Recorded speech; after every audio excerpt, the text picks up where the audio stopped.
About the conversation today because of our guest who's really talking about leadership in a new way. Not really a new way, but the way she spins it is really fascinating, and I'm looking forward to the conversation. Before we jump into that, I just want to say that I'm getting into the vibe coding world, and I am building a web-based priority matrix. So if you've read my book, Time Bandit, you've probably know that I like the concept of priorities. And so I'm going to have a free web priority matrix. If you're interested in it, comment on the live stream or drop me a DM, and I'll get you on the beta list. It should be out soon. It's and apologize if it's rough, but this is a vibe coding experiment for me. But I think it's useful in this AI world. So let's talk about the guest today. So a lot of times we have a culture, especially leaders, that kind of glamorize the stressful moments. You know, we pulled an all-nighter, we traveled to 6 countries in 20 days, or we've had 7 back-to-back calls. And while that somewhat hero culture kind of gets rewarded in some way, it may not be the best way to actually lead your company. So Allie Stark is the co-founder and CEO of Noria, and she's going to tell you what Noria is all about. So why don't we bring her on and we'll get the conversation started.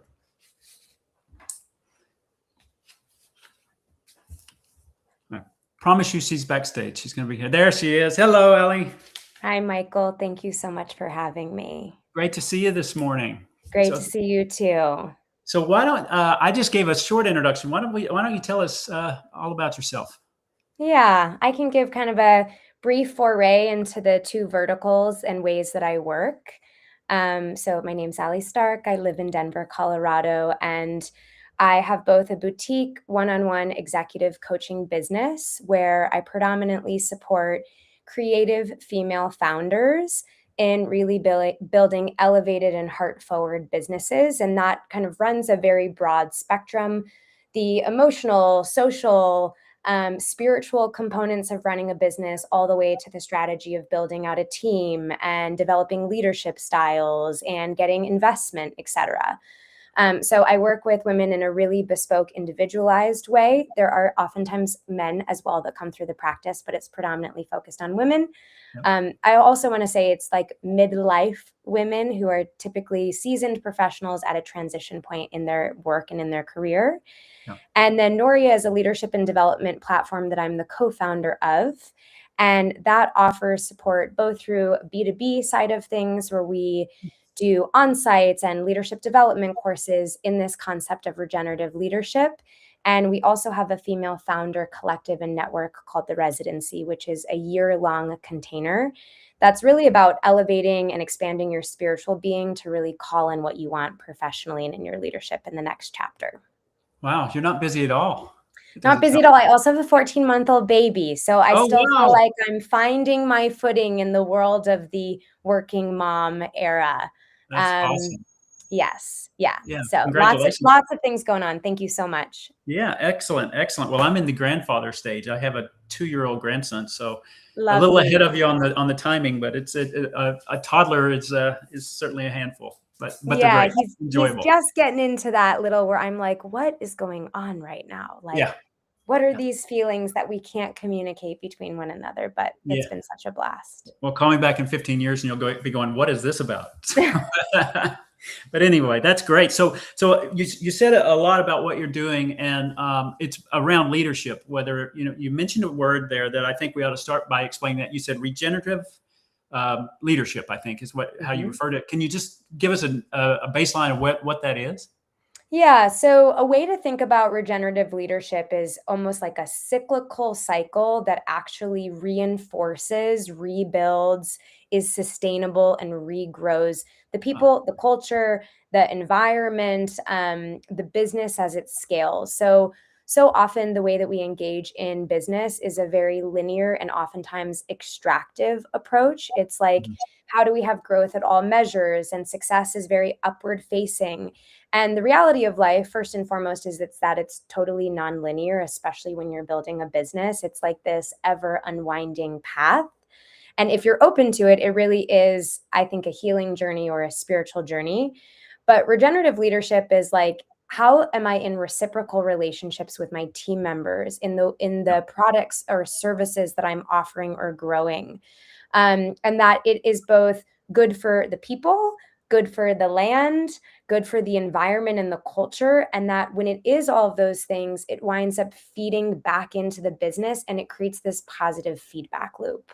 Yeah. So we see this in nature all the time through sustainable farming, through organic produce, et cetera. But really that businesses can do good and create a positive, just like a positive reinforced cycle for the world around us. And I think there's very few models of what that can look like because of the structures that we have been taught to grow businesses within. Yeah. Yeah, let's start there with what we've been taught. So, I mean, you mentioned earlier that you work with a lot of mid-career type individuals. So, obviously, you enter the workforce and you watch what your bosses are doing, or you learn because they have a curriculum of do it this way.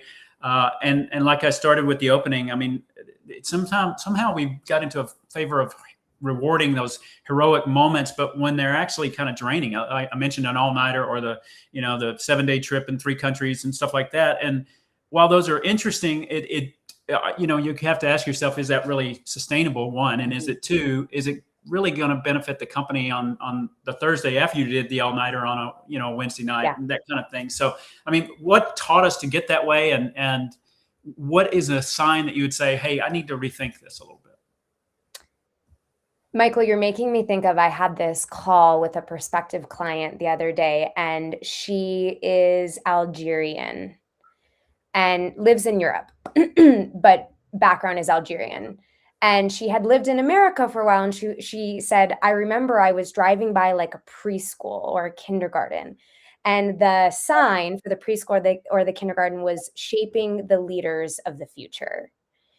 And she was like, this is so American that in preschool, when they're making macaroni necklaces and playing, on the swings and going down the slides, that the like zeitgeist of this culture is about making tomorrow's leaders. Yeah. So I think that American culture is all about progress and ambition and achievement. And it's really held within the containers of capitalism, which there are, it's like there's pros and cons to everything. It's like there's a reason why capitalism exists, and also patriarchy. And, that our country and the way that we've sort of built businesses has been built on decades and decades of both of those things. And in those structures, there really is a lot of fear-based mentality, or like success at all costs, burning ourselves out, running ourselves empty. And we've created a culture of like hustle culture, or boss babes, if I was to relate it to like my generation. And like, I'm very proactive and I'm a very ambitious person. I have strong drive. I have strong discipline. But I think that it has to be integrated, and I'm really thoughtfully choosing to not use the word balanced, because I don't really believe in the idea of work-life balance in like modern reality. But I think that there has to be an integration in terms of, if I'm going to work really hard, how do I also bring in play, or my relationships, or the prioritization of my children, or ensuring that I'm eating clean, healthy foods that are good for me, but also good for the planet. And so I think that, we measure success in a very, very, I just want to say kind of like contracted version. It's about money and power and influence. And success and wealth are actually this very broad, expansive perspective and purview.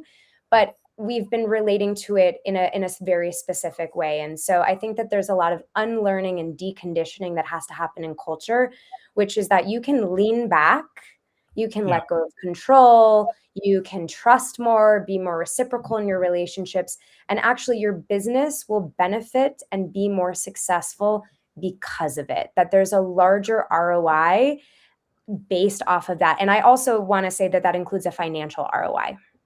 Yeah. It's interesting. I love what you said. You actually used the same words I do. I don't remember which podcast episode it was, but we were talking about work-life balance, and my assumption was exactly your words. I don't think it's a balance. I think it has to be an integration, or it's not going to work, because they're not equal sides, right? That's how you balance something with equal sides. But life isn't that way. Yeah, And and I'm like, when has anyone ever felt balanced? It's yeah, like, I just exactly. don't think that's the nature of our being in like Yeah, modern culture and society. But you do have these moments where you feel integrated and it's like a calm nervous system and you feel like there's spaciousness and like the whole of you is being expressed in all of the things that you're doing. And that's really what's more interesting to me. yeah, yeah. You were talking about the conversation you had with the Algerian lady, and that was great. I like that example. I was talking with somebody earlier this week, and they actually referred to me, and I'm not sure I like the term, but it's called people farming. And I said, "What does that mean?" He said, "You cultivate relationships, and then you share relationships with other people." And I'm Mm. like, "Okay," and they said, "Why do you do that? Doesn't that just take too much time?" I'm like, takes no time, especially now. You just send an email, "Hey, I'd like to introduce you to Allie," and I think it all comes back. It may not feel like it in the moment, but it all comes back around, like you were talking about. It just, you kind of feed that ecosystem, and it all comes back. So let's talk about when the regenerative leadership. There's a leader out there who's burnt out. She's stressed. She's maybe at a point where she's wondering if she even belongs in the company she's working for, or maybe she wants to do something else. I mean, how do you come in and intervene, or how do you come in and coach that? Or is it first kind of a diagnostic, say, "Hey, where are you?" And then you kind of figure out what the container is. You called them containers earlier. Yeah, I think it's dependent on if I'm working with an organization or an individual. Okay. I'm happy to share both. Yeah, Is there dude. kind of Let's do it. okay? So from an organizational standpoint, yes, there is an assessment that would take place to really understand like the general pulse of the collective, right? Is the collective feeling like there's a sense of belonging, like there's motivation, like there's good communication? Are they on the edge of burnout? And based off of that information and data, typically what my team creates is an offsite where we're really mining for like what's underneath the surface, right? Because burnout's actually a symptom, it's not the root cause. And what I'm really curious about and what we're really curious about is mining for the root cause of what is happening in this culture that's either spoken or unspoken, conscious or unconscious, that's going to allow us to then have a breakthrough moment and then create a program, or to your point, I do use the word container, right? Is it coaching? Is it in an individual format, in a group format? Is it leadership development that's really going to support and shift the culture? And when it's an organization, you're trying to create a shared language and a new set of principles and standards that everyone's abiding by to actually shift the way Yeah, that culture is operating.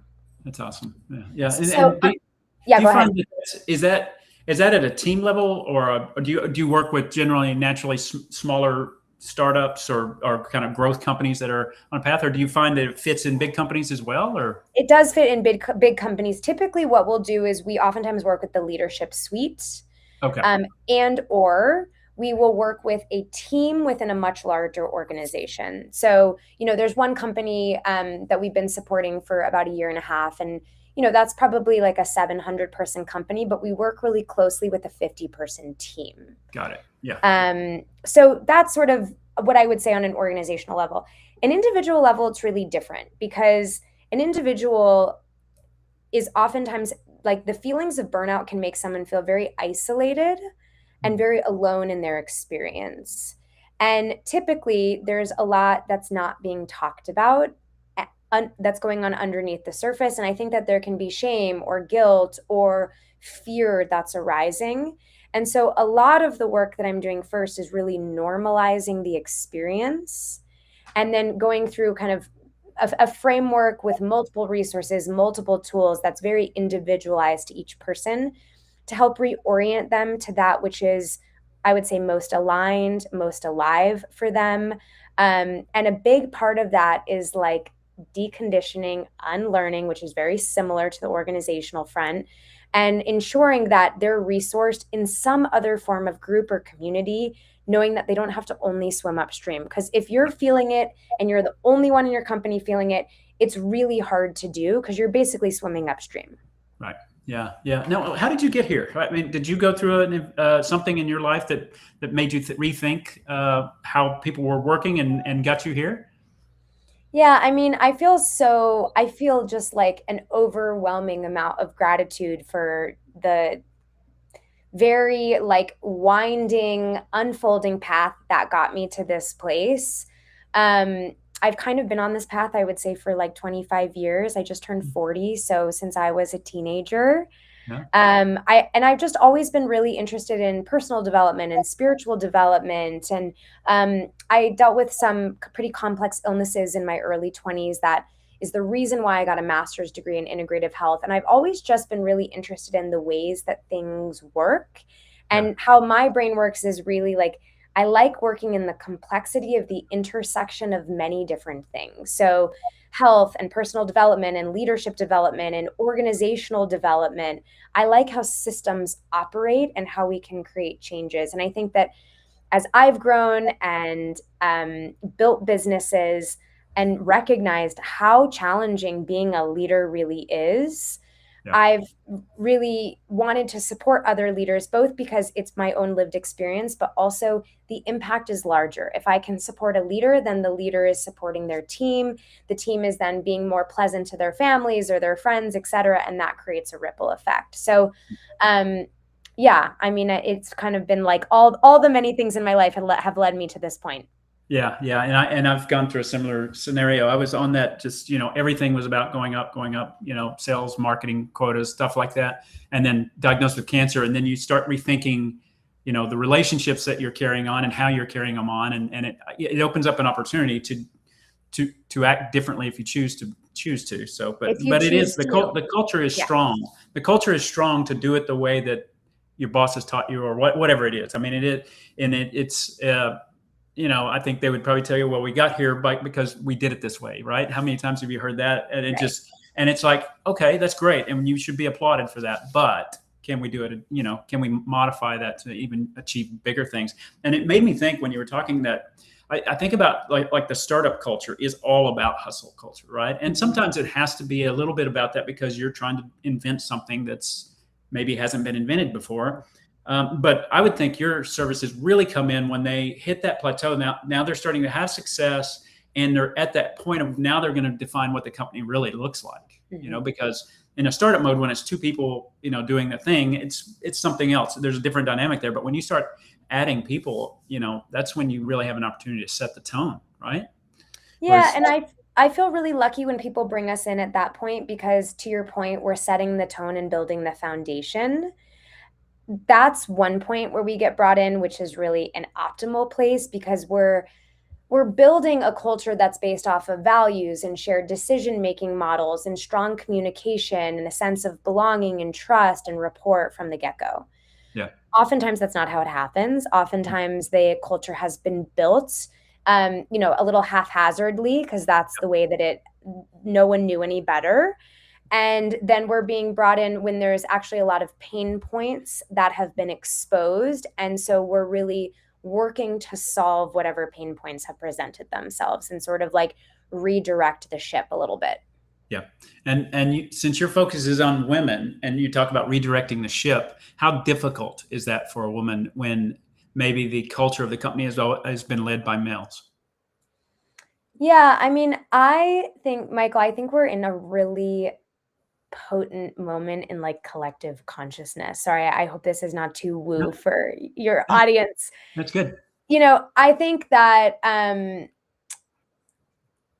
we're seeing all of these systems fail us. The medical system fail us through in like what it's like. It is not a healthcare system. It is a sick care system that's based off of your insurance.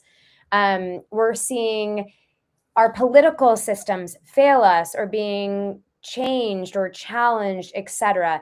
There's this collective awakening that's happening. And it's like you can choose. You can choose to get awakened by the moment in time, or you can choose to numb yourself out to it. But I really believe that more than ever, people are looking to do things differently. Like I've always felt a little bit like the women I supported and myself, where I'm a little like of the future, where I've kind of been like, I'm like a little early for this thing. And I do think that something, albeit subtle and nuanced and not like full bore ahead, but I do think something is subtly shifting where like the culture is ready for it, especially with the advancements in technology and AI. I think that more than ever, we are going to desire and long for and yearn for in-person, Yeah. humanistic relationships, ways of selling things that are really about like your actual well-being and the person. Yeah. And so, yeah, I mean, it's hard. You're still swimming upstream, but I Yeah. think that, the time is now. Yeah. And I think I'm just like someone who feels really hopeful about the moment that we're in versus helpless, Yeah. and really wanting to like use that hopefulness to create action and change in the way people are running their businesses and leading their companies. Yeah. So yeah, that's fantastic. I like that view of it. Now, if you're a leader out there and you're feeling, um, maybe you're feeling like you've done well, but you could do better, or so whatever. What is that moment? And then what sort of habits? Because we are the Habit Architect Yeah. podcast. So what kind of habits maybe they're doing today that they should rethink, or is it new habits that they need to add to the curriculum of what they're doing? So the first question was like, how do they sort of notice that maybe they're off Yeah. track or they need to be Or redirected? there's a better way. Yeah. Yeah. Yeah. So, I think that it is in its like most nuanced form. I think that people are inherently very, very wise and attuned. And I think you can feel internally when something is like not aligned or has gone astray and doesn't feel like the optimal version of what it could be. So, ways that that could look. To your point, you got really sick, Mhm. right? So it could look like illness. That's kind of like, I feel like that's when it's screaming a little bit, depending upon the level of illness. It could also just look like exhaustion. It could look like a lack of focus. It could look like dread when you wake up in the morning. It could look like feedback cycles from team members where you're just like, why are they not getting the point? Yeah. Why are they not getting it? It could look like the business not growing or scaling in a way where you're like, how are we not reaching, our KPIs or whatever it may be? Yeah. So I think that there's all these kind of like subtle messages that are taking place, and sometimes they come in a whisper. If you're not listening, they start to come in a scream.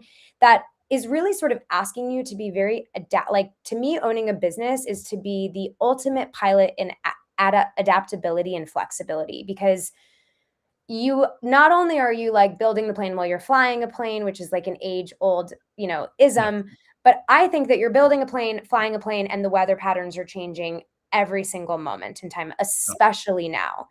So I think that you start to recognize and wake up to some of the signs that are showing up. And then from a habit perspective, I mean, first and foremost is it's really, really, really hard to solve anything when you're inside of it, because you're Yeah. sort of in the, I love the word quagmire. You're like, Yeah. in the quagmire of the experience.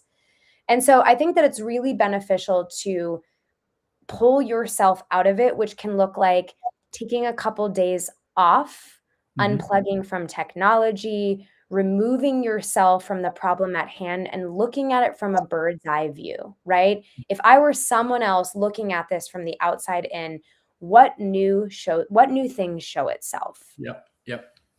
So I think that that's just kind of like, just to get the lay of the land, I think it's really helpful to gain and get a new perspective. And the cool thing is like, we can always get a new perspective. We just have to get ourselves out of that like loop Yeah. that we're in. Yep. And then from there, there's so many things that you can do from a habit-based perspective, right? So there's all of the like general self-care principles of like ensuring that you're eating well and drinking enough water and getting enough sleep, etc. I'm more interested in the long-term sustainable habits, which is really learning how to ongoingly regulate your nervous system, which I can speak a bit about, Yeah. so that no matter what chaos is happening around you, you stay rooted and eyes wide open to the experience at hand. Because when your eyes wide open to the experience at hand, you know when to get help or to ask for outside input. Yeah. Or it's interesting. I just went to see Mel Robbins speak last night, and one of the things that I just like really loved is she showed this map of, if you're to live to 100, here's what the weeks of your life look like. And life is long. Yeah. And Yeah. really thinking about like it's never too late to change anything Yeah. ever. And so really having that kind of like, I almost want to say like realistic version of optimism. Like I am a very realistic person, but knowing change happens with small incremental habits on a daily basis of you taking action, not thinking about action, but taking action. Yeah. Yeah. I love that. And so the regenerative, one thing I've noticed a lot through other podcasts or just reading is the amount of people that are running really successful businesses, whatever they are, could be large company, could be small company, could be whatever, have talk about meditation. Mm-hmm. And I'm starting to do it, or I have been doing it, and I think that is an interesting way to pull yourself out of things as well, especially as you practice and you get better at kind of. For me, it was the difficulty is still shutting out all the things I'm thinking about and just doing it. Yes. But tell us about your strategy for that regeneration that you mentioned. Yeah, and so I think that meditation is an incredible tool, and I've had lots of access and amazing teachers to meditation over the years. I think that it is inevitable that you are going to have thoughts that are arise. Like that's the nature of the Yeah. beast, right? It's really learning about how to work with them rather than expect that they're not going to be there. Meditation is one tool. I Okay. find that so there's a couple of things. One is meditation really works in an exponential way. So a tiny bit every day starts to expand, right? If you do it once, it's nice, but it's not necessarily going to create a transformative action. So I'm much more interested in the micro habits. If you're going to meditate, you're meditating for 5 minutes a day until that feels sustainable, and then you increase the amount. I'm also a really big fan of journaling, especially morning pages from The Artist's Way. I think that that's like one of the most incredible ways to unlock like the patternings and the unconscious thinking cycles that we have, the narratives that we have, to really see them written out. And that can be more accessible for people. As simple, it's okay. We've got dogs at home. It's no big deal. Something as simple as like going on a walk in the morning, letting the sun hit your face. There's so much incredible research out there about the circadian rhythms and having the sun hit you at first thing, going without your phone. I'm a really, really, really big proponent of doing things where you actually leave your phone at home, because if technology is with you, you're going to be inclined to use it. And it's like if we kind of go back in time, ambling around, Yes. that was the way that people got themselves unstuck. And again, there's research to show that when you movement Yep. moves the stuckness. Yeah. I love riding my bike. That's like one of my ultimate forms of freedom. And, I'm really thoughtful about, again, when I do it, that it's like, I'm not plugged in. I'm not listening to a podcast. We live in such a noisy culture Yeah. where it's impossible to hear yourself think. And so silence in whatever way you're choosing to get it, meditation, walking, on a bike ride, on a hike, laying in the grass, Yeah. whatever it is, it's when there is quiet, there is information, and information allows you to start to step into motion or action and movement. Yeah. I mean, I could go on and on. It's like Yeah. something that I do is like, I really love tea ceremony, again, more on the woo side of things, but there's so many different ways, to just be in relationship with creating regular practices to calm and ground your nervous system from the get-go. Yeah. Yeah. And it's a couple of years ago, I decided meditation, moderation, and movement were the three things I had to do. Love moderation. Yeah. Love that one. But that movement, I start every day with a long walk. Part of it was with the dog you just heard barking, and then he's getting older, so I drop him off and keep going. And that is the most productive time of my day. And sometimes I'm not even thinking about anything, or I'm thinking about family, or I'm doing other things. It's just a free, open moment for me. And I do pass the same people in the mornings, and they're always on their phones. And it was 3 or 4 days ago, I thought, I feel sorry for them because they're not enjoying that walk, right? Even though they're out doing it. So I guess pat them on the back for the exercise, but they're not really getting the full benefit of it. But yeah, so I love your inputs and your habits there. So very good. Did you want to say something about moderation? Well, I'm happy to say something about moderation, but what I was going to say is like a little tip for your audience is Yeah. if you're ever in a fight, especially with your partner, but it really applies to anyone, you're in a hard moment, you're going to have a hard conversation, do it in a walk. Yes. There is something about, first off, I think the intensity of fighting when you're looking at someone and the eye, it can kind of feel like too much. Yes. And when you're having a hard conversation on a walk, you're shoulder to shoulder, you're both moving in the same direction forward. You're really like in partnership, I think, Yeah. and movement begets movement. So I Yeah. think that it really allows things to get worked out and worked through. And I'm even just thinking about like there's two things when my son, when I can't get him to calm.